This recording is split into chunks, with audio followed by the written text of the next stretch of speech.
Hello friends, welcome to my channel.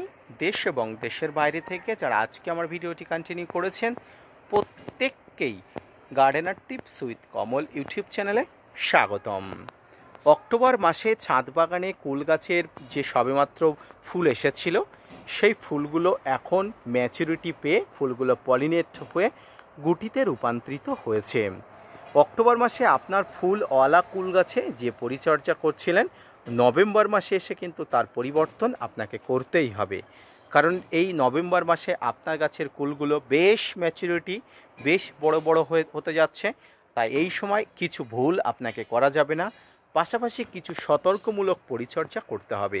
তো কি এমন পরিচর্যা যে পরিচর্যা করলে কুল ফুলগুলো সুস্থ সবলভাবে বড় হয়ে উঠবে, ভালো থাকবে এবং গাছ কিন্তু আরও বেশি বড় হয়ে উঠবে?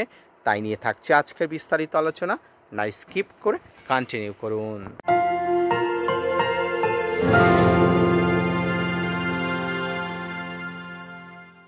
তো দর্শক এবং শ্রোতা বন্ধুরা, প্রথমেই বলি আপনার ছাদ বাগানে কুল ফলগুলো এখন কিন্তু ছোট নেই, এখন যথেষ্ট ম্যাচুরিটির দিকে গাছগুলো ধীরে ধীরে এগিয়ে যাচ্ছে। আর এই এগিয়ে যাওয়া যাতে বাধাপ্রাপ্ত না হয় তার জন্য কিন্তু আজকের ভিডিওটি। প্রথমেই বলে রাখি, এই সময় যদি আপনি খাবার গাছে এখনও না দিয়ে থাকেন, আজই ভিডিওটি দেখার পরবর্তীতেই আপনি খাবার দিন। কি খাবার দেবেন? আপনার হাতের কাছে থাকা যে কোনো মিশ্র খাবার আপনি দেবেন। যদি ধরুন আপনার হাতের কাছে কোনো মিশ্র খাবার নেই, আপাতত আপনি যে কোনো কম্পোস্ট, যেটা লিপমোট কম্পোস্ট, ভার্মি কম্পোস্ট, কাউডান কম্পোস্ট, যেটাকে গোবর সার বলা হয়, এটা অন্তত দিন। কতটা দেবেন? আপনার গাছের কুল ধরার পরিমাণ, গাছের উচ্চতা, টবের মাটি সব কিছু ভেবে নিয়ে, জেনে নিয়ে, বুঝে নিয়ে গাছে খাবার দেবেন। আপনার গাছ যদি একটা ছোট্ট পাত্রে হয়ে থাকে তাহলে এক মুষ্টি পরিমাণ খাবার আপনি দেবেন। আপনার গাছটি যদি বড় হয়ে থাকে, প্রচুর কুল ধরে থাকে, তাহলে 250 থেকে 300 বা 500 বা 1 কেজির অধিকও কুল গাছের গোড়াতে খাবার দেওয়া যায়। সেটা গাছের ফল বা উচ্চতার উপরে নির্ভর করে। বলা যায় প্রতি 10 কেজি মাটিতে 100 গ্রাম অনুযায়ী খাবার দেওয়া হয়। বাকিটা আপনার গাছের উচ্চতা কেমন সেই অনুসারে দেবেন। দ্বিতীয় যে বিষয়টি আপনাকে করতে হবে, এই সময় গাছের গোড়াতে পর্যাপ্ত হারে জলের দেওয়া। জল যদি কম হয় তাহলে কুল ফুলগুলো হলুদ হয়ে ঝরে পড়বে, গুটিগুলো শুকিয়ে যাওয়ার মতো পরিস্থিতি হবে এবং ফলগুলো অঝরে ঝরে পড়বে। এর জন্য কিন্তু জল আপনাকে ঠিকঠাকভাবে দিতে হবে। কোনোভাবে জল যদি আপনি কম করে ফেলেছেন তাহলে কিন্তু ফলগুলো ঝরে পড়তে বাধ্য, আর আটকাতেই পারবেন না। তাই জল আপনাকে প্রতিনিয়ত কিন্তু দিতে হবে। মনে করে আপনি অন্য কোনো গাছে জল দিচ্ছেন কি না দিচ্ছেন সেটা কোনো বিষয় নয়, তবে এই কুল গাছে প্রতিনিয়ত জল আপনাকে দিতেই হবে। গাছের গোড়াটা কাদা কাদা যাতে না হয় এবং অধিক জল যাতে না হয় তার জন্য আপনি লক্ষ্য রাখবেন, এবং অতিরিক্ত জল যাতে ড্রেনেজ সিস্টেম দিয়ে বাইরে বেরিয়ে যায় সেদিকেও আপনাকে নজর রাখতে হবে। দেখুন, আমি একটু আগে জল দিয়েছি এবং জল দেওয়ার পরে ভিডিওটি শ্যুট করছি। গাছের গোড়াটা দেখুন কত সুন্দরভাবে কিন্তু জলগুলো শুষে নিয়েছে। পাশাপাশি গাছের গোড়াতে এই সময় আপনি পটাশ সার হিসাবে আপনি এমওপি খাবার দিতে পারেন। এছাড়াও পটাশ সারের সোর্স হিসাবে আপনি কলার খোসা, পেঁয়াজের খোসা, রসুনের খোসা আপনি জলে ভিজিয়ে 24 থেকে 48 দিন রেখে কিন্তু গাছের গোড়াতে দেবেন। এই পেঁয়াজ, কলা, রসুনের খোসার মধ্যে ফসফরাস এবং পটাশ থাকে। এই সময় গাছে ফসফরাস এবং পটাশের প্রয়োজন অধিক পরিমাণ থাকে। রাসায়নিকভাবে দিতে চাইলে আপনারা এসএসপি এবং এমওপি দেবেন। জৈবভাবে দিতে চাইলে পেঁয়াজ, রসুন, কলার খোসা একত্রে 48 থেকে 72 ঘন্টা ভিজিয়ে রেখে সেই জলটা গাছের গোড়াতে দেবেন। এতে কিন্তু গাছে ফসফরাস এবং পটাশের চাহিদা অনেক অংশে পূরণ হবে। পাশাপাশি এই সময় ফলগুলো যাতে ঝরে না পড়ে, ফলগুলো যাতে রোগ প্রতিরোধী হয়ে ওঠে, তার জন্য আপনাকে এই সময় মাইক্রোনিউট্রিয়েন্ট এবং বিভিন্ন ধরনের খাবার দিতে হবে। গাছের মাইক্রোনিউট্রিয়েন্ট অত্যন্ত জরুরি। ফুল পলিনেশন হওয়া থেকে শুরু করে ফুল যাতে ঝরে না পড়ে বা গুটিগুলো যাতে হলুদ হয়ে ঝরে না পড়ে তার জন্য মাইক্রোনিউট্রিয়েন্ট আবশ্যিকভাবে দিতে হবে। 15 থেকে 1 মাস অন্তর বা 10 দিন অন্তর অন্তর আপনাকে এই মাইক্রোনিউট্রিয়েন্টের প্রয়োগ করলে সবচেয়ে ভালো হবে। প্রতি লিটারে মাইক্রোনিউট্রিয়েন্ট 1 থেকে 1.5 গ্রাম নিয়ে 15 দিন অন্তর অন্তর ফুল ধরা থেকে শুরু করে এই ধরনের ফল ধরা গাছে কিন্তু আবশ্যিকভাবে দিতে হবে।